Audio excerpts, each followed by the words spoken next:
বাংলাদেশে কেউ কাউকে মৌলবাদ ত্যাগ দিতে পারবে না ইনশাআল্লাহ। এক একজন মৌলবাদ হয়ে বাংলাদেশকে বিনির্মাণ করবে ইনশাআল্লাহ। তাহলে এই বাংলাদেশের প্রত্যেকটি প্রান্তে নবী প্রেমে উদ্বুদ্ধ হয়ে ধর্মীয় মূল্যবোধের পক্ষে থেকে ইসলামী শক্তির সাথে থেকে বাংলাদেশকে বিনির্মাণ করতে কারা কারা রাজি আছেন? নারায়ে তাকবীর। ওই ধর্মের মূলে থেকে তারপরে আপনি এই দেশে রাজনীতি করবেন, সেই প্রতিজ্ঞা করে আমরা প্রত্যেককে আমাদের নিজস্ব মতবাদের এক একজন মৌলবাদ হয়ে বাংলাদেশকে বিনির্মাণ করবে ইনশাআল্লাহ। আমি বসে বসে ভাবতেছিলাম যে আজকের নবী মোর পরশমণি এত বড় একটি গ্রন্থ যে রচনা করেছেন, লিখেছেন ডাক্তার মোহাম্মদ আবিদ হোসেন, তিনি আসলে এটা কিভাবে পারলেন। পরে ওনার একটু বায়োগ্রাফ পড়তে গিয়ে দেখলাম উনি তাবলিগ জামাতের সাথে মেহনত করেছেন। তখন আমি ভাবলাম যে আসলেই তাবলিগের ভাইয়েরা যে পরিশ্রম করে অভ্যস্ত হয় জীবনটাকে চালাতে, সেই অভ্যস্তের একটা নমুনা এই নবী মোর পরশমণি। বলেন আলহামদুলিল্লাহ। আমি তাকে এজন্য আলাদাভাবে ধন্যবাদ জানাই। আরেকটা কারণে আমি ধন্যবাদ জানাই, বইয়ের যে উদ্বোধনী অনুষ্ঠান এটা যে এত চমৎকার হতে পারে, এত সুন্দর হতে পারে এবং এত আবেগঘন হতে পারে, রাসূলের প্রতি প্রেম হতে পারে, সেটা আমরা দেখতে পেয়েছি তার আজকের অনুষ্ঠানের মধ্য থেকে, এবং সে কারণে আমি তাকে আন্তরিকভাবে ধন্যবাদ জানাই।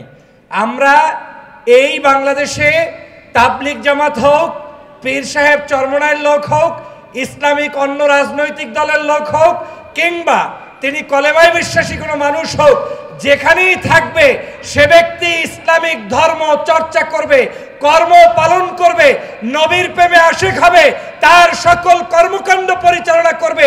এটা করতে গিয়ে বাংলাদেশে কেউ কাউকে মৌলবাদ ত্যাগ দিতে পারবে না ইনশাআল্লাহ।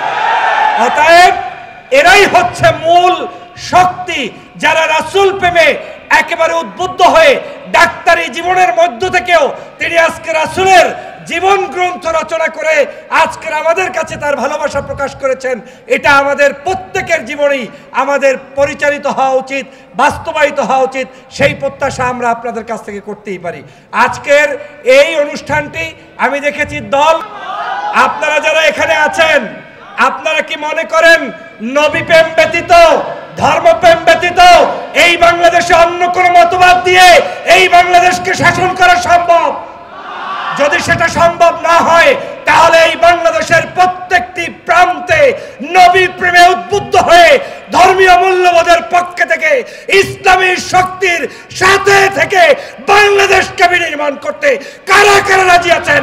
নারায়ে তাকবীর, নারায়ে তাকবীর।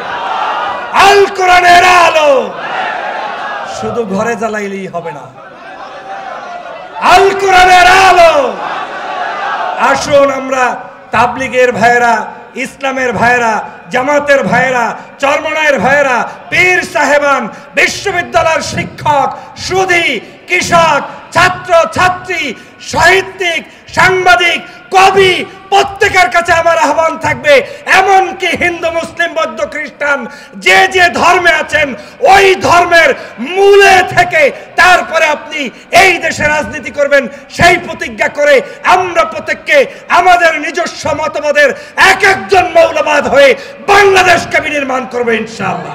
সবাইকে ধন্যবাদ। আল্লাহ হাফেজ। আসসালামু আলাইকুম।